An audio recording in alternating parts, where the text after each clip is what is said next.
This is TV Platinum. Here are the top 5 stories making the headlines. On number 1, the ongoing crisis within the Labour Party escalated on Tuesday as the party's leadership issued a stern warning to Governor Alex Otti of Abia State, urging him to concentrate on governance rather than interfering in party affairs.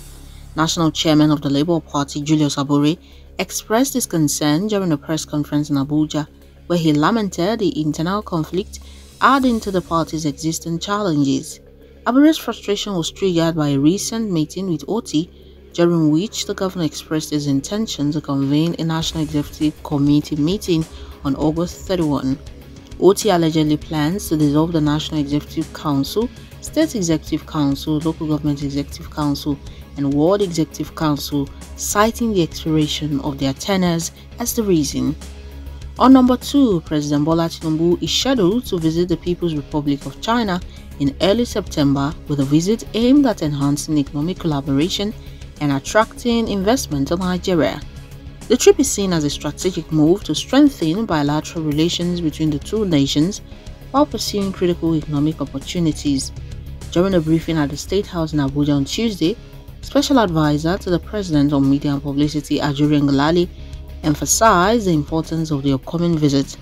Ngelale mentioned that the president would engage with major Chinese companies, including Huawei and the China Rail and Construction Corporation, to expedite the completion of the Ibadan-Abuja segment of the Lagos-Kano Rail project. On number 3, the Nigerian Union of Teachers (NUT) has strongly criticized the federal government's decision to ban under-18 candidates from sitting for the West African Senior School Certificate Examination (WAEC) and the National Examination Council (NECO) exams.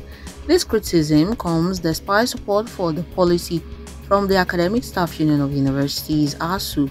The Minister of Education, Professor Tahir Mamman, announced the New Age policy during an appearance on Channels Television's Sunday Politics, setting the minimum age for secondary school leaving examinations at 18 years.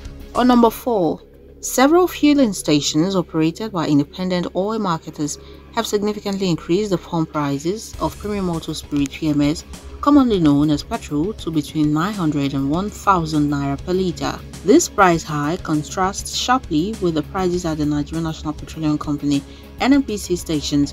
The petrol is sold at rates ranging from 568 naira to 617 naira per litre, leading to long queues at these outlets.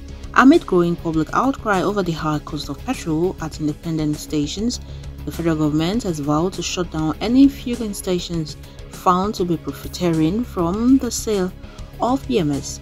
The Nigerian Midstream and Downstream Petroleum Regulatory Authority emphasized that such practices are not in the interest of Nigerians.